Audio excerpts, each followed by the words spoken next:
Am I the a-hole for my comment to my girlfriend's sister regarding her accomplishments? So I'm 26 male, usually I'm a very quiet and respectful person. But I don't deal with my girlfriend Kelly's 26 female sister Alexa 27 female at all. I think she's a crappy person, entitled and just not my cup of tea. Alexa was dating my friend Drew when me and Kelly met. Drew was the one who actually helped me get with Kelly in the first place, so I owe the guy a lot.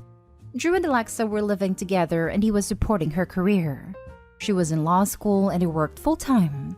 I didn't find this out till after, but he took out the loans for her to go, along with using his salary to pay their housing and paying for her classes. He was really proud of her budding career. Well, about a year ago, Alexa graduated from law school and within a week, broke up with Drew. Drew was heartbroken, and I was the one who found out most of the dirt about the finances. Alexa used him for 3 years for free school and dumps him a week after she graduates. This caused shockwaves in the family.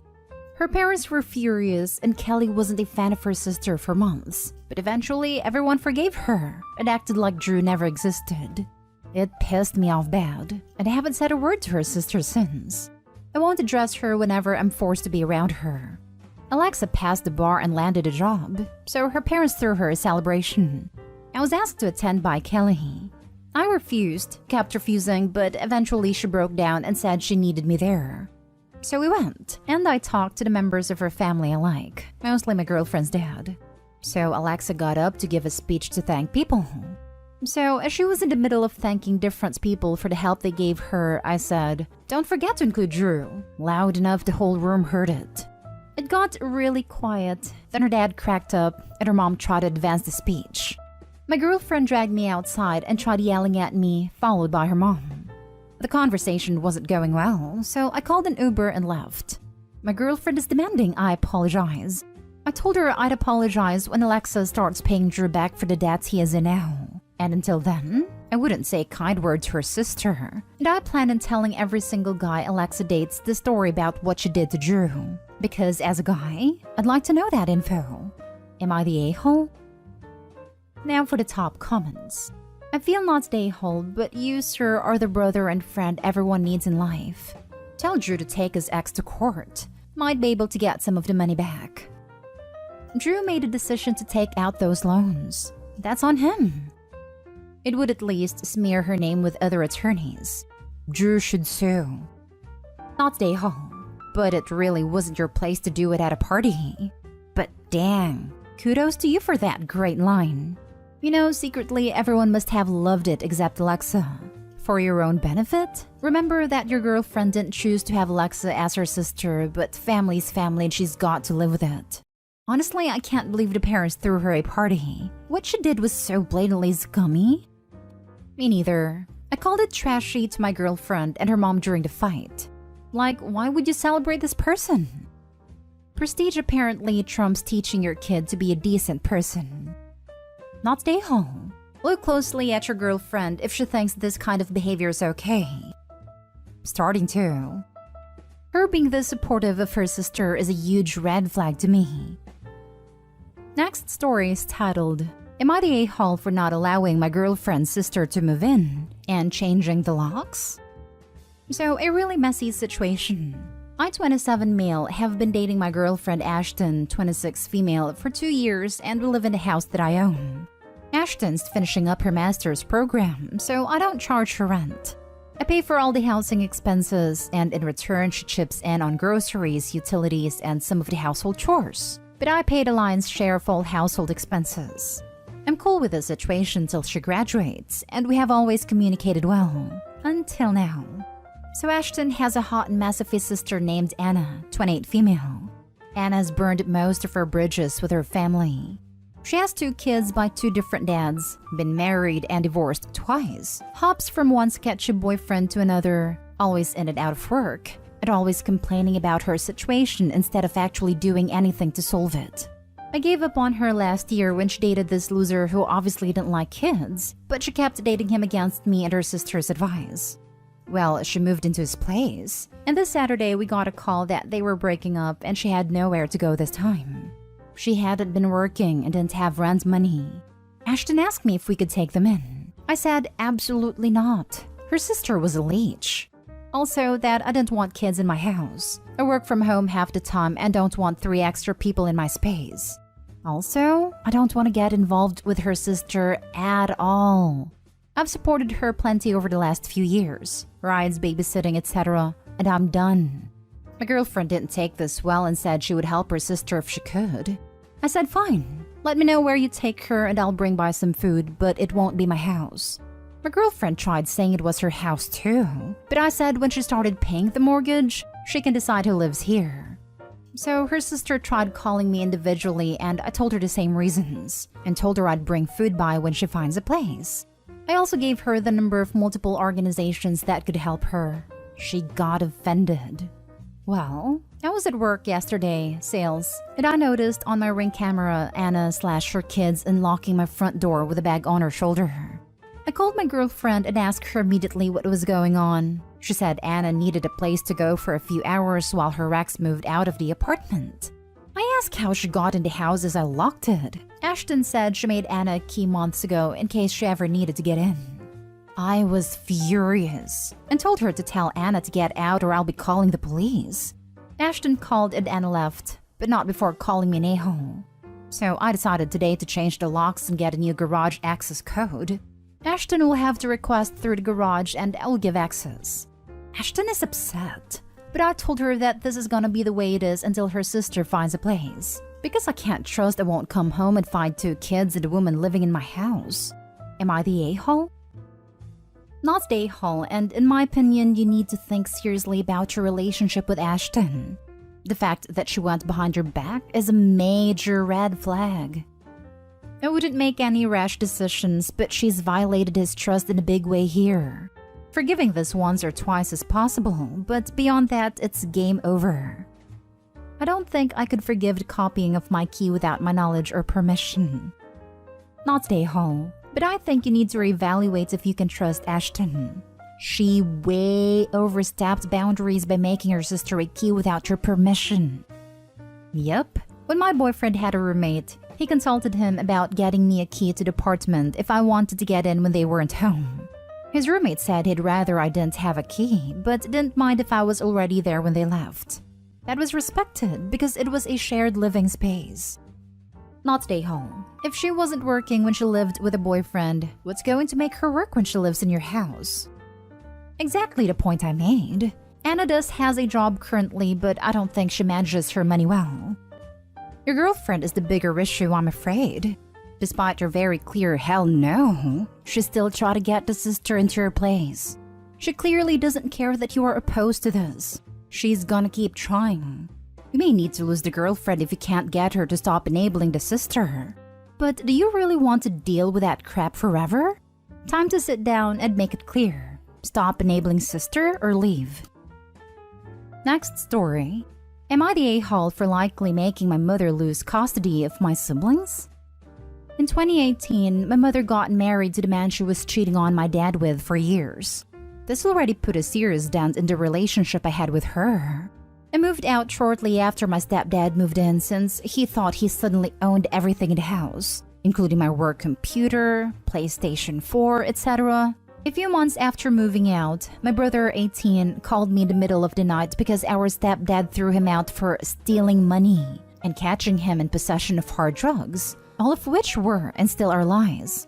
I already had minimal contact with my mother by that point, and the day my brother moved in with me, I was met with a barrage of texts and calls of my stepdad that I had to bring my brother back with the money or else he'd come get him. I told him to shove it and try me. Fast forward until last year, they divorced because, surprise, he stole the money. He was also an alcoholic and an addict, and admitted to planting the substances in my brother's room. After the divorce and getting a restraining order, he started harassing neighbors. Showed up in the garden in the middle of the night to look inside their windows. Showed up at my sister's school. She's 12 at a time. She's still in therapy over this. It was also discovered that he's blacklisted in every bank in the country from starting loans because of massive debt. The relationship with our mother started healing a bit after this. Through our younger brother, we found out she wasn't home for 3 days straight. So my 18-year-old brother called her, and after some beating around a bush, She tells him he's with our ex-stepdad again. My brother hangs up and texts me this. After subduing my rage, I ask my 16-year-old brother and younger sister, now 14, if they still want to live there. They both say no, and I tell my father. About a week later, she served legal documents that state my father is trying to get full custody of my siblings because of my mother's actions. And according to her own lawyer, there's a high chance she'll lose them. She calls me in panic, and I tell her it's her own fault. She starts crying and screaming that I should be happy that she finally found true love. I ask her if it's worth it to lose all of her children over this, and she responds with insults towards me, my brothers, and my now fiancé. I tell her to never contact me again and hang up. I haven't heard from her since, but I've heard from other people that she's heartbroken that she's about to lose her children. But she's also blaming us and telling everyone that her kids don't want her to be happy and are always on their dad's side. Now, I'm not asking whether or not I'm the a-hole for cutting her out of my life. I'm fairly convinced it's the best thing for me personally. But I think I might have gone a little too far in giving my father more ammo, on top of what he already had, to take my siblings from my mother. I think it's the best for them. I just want to look out for them. So am I the a-hole here? Now for the top comments. Not the a-hole. It's great that your younger siblings have someone looking out for them. I couldn't add the following information because of the character limit, but my father also looks out for us a great deal. He isn't trying to just get custody to stick it to my mother. He just can't do much without it going through legal channels, because my mother screwed him over pretty bad during the divorce with lies and things that never happened. Well, your mom is now learning that the truth hurts. You've done nothing wrong. Children need to be protected, and you don't leave them at home alone to fend for themselves. Your sister is still in therapy after what happened when she was 12, and your mom disappears for 3 days to spend it with her abuser? OP, thank you for protecting your younger siblings. They need to get out of there. OP, I saved orphans from a burning building, but the arsonist is upset I spoiled her fun. Am I the a-hole? Just in case I end up at the top, not the a-hole. That actually gave me a good laugh. Thank you. When you put it like that, yeah, screw the arsonist. Sarcasm finally saves the day. I do know the world is messier, and until your father wins, this might get worse. But that doesn't mean you're not doing the right thing. Not to mention, there might be reasons your father didn't have any custody in the first place. Sorry though it might be, please help to make sure this isn't jumping from the frying pan into the fire. Go you. As far as I'm aware, the reasons why my mother got custody is because of a traffic misdemeanor that her lawyers used to label him as a criminal, and some other things that were blatant lies. But she was somehow able to convince the court that these claims were true. Our father let me look at all the legal documents of the divorce during the proceedings, because he thought he owed his children full transparency. I haven't caught him in a single lie on anything. He always tells how it is. He looks like the typical biker dude, tall, burly, tattoos, but he's an absolute sweetheart that always looks out for his children. He has always taken us before anything else. He even sold his motorcycles for my brother to be able to pay for college as a gift. There's not a single bad bone in his body. Now for the last story. Am I the a-hole for telling my wife that if her sister and brother-in-law need a place to stay, they can live in a camper? My wife and I have been married for 4 years and live on a hobby farm I purchased before we started dating. We have just under 15 acres of land, grow our own food and have some chickens, goats, and pigs. I've also spent a lot of time and money updating and renovating the house, quite a bit of which my wife has helped with over the years. One of the upgrades we did was to redo the guest bedroom and bathroom. It's quite nice. Now, my sister-in-law and her husband recently fell in hard times. From what I've heard, it was about 50% bad luck and 50% bad decisions on her husband's part. As a result, they and their 3 kids are currently living in a motel. My wife brought up the idea of having them come stay with us until they get on their feet, but I haven't been too enthusiastic about the idea. Her idea is to have sister-in-law and husband take the guest room, and the kids can sleep on the couches/cots in the living room. We don't have a 3rd bedroom for the kids. Now, I've always been child-free by choice, just never wanted them. I don't hate them, but also don't necessarily want to live with 3 of them either, especially if it's an open-ended living situation. My counter was to allow them to live in my old pop-up camper I have on the property. It's about 10 years old, but it's in great shape as I store it inside. It has enough sleeping space for all of them. A shower and toilet, mini fridge, AC, and heat. In my opinion, it's a pretty sweet camper. Also, and this is a little selfish of me, but I feel it would give them their own space while giving them a place to stay. But it would also maybe be just uncomfortable enough for them to not want to permanently stay, and to give them motivation to find a better option. I also told her that if they stay with us, I would expect them to help out with some chores, even the older kids who are 12 and 14. My wife hates that idea, and can't believe I would force her family to stay outside in the elements, and put them to work when we spent all the time and money to redo the spare bedroom.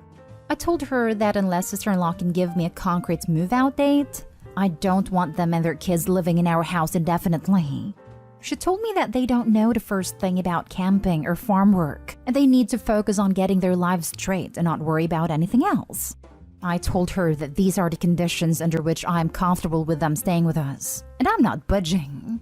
She told me I am being a jerk and unreasonable and that she never expected this kind of behavior from me.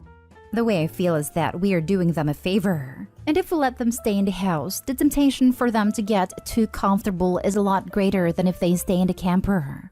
I understand this could be seen as even a downgrade from living in a motel, but beggars can't be choosers. Not stay home. Open-ended guest situations almost never work out well. Even a newly and nicely renovated guest room is for guests that will be there for a defined time. A living room is a fun place for kids to crash for a visitor sleepover, not for an open-ended living situation. The camper seems like exactly the kind of compromise that anyone should be happy with. It is a lot of stress and really uncomfortable when you have to finally ask them to leave too. It tends to burn bridges. I am totally on the same page as you about the nice newly renovated guest room.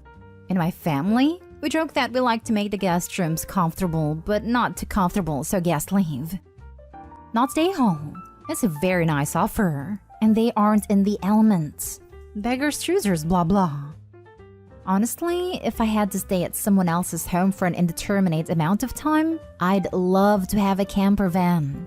It's nice not having to be at attention all the time with your host, and to have your own space where you don't feel like you're bothering them. Not having to share facilities for everything is much better.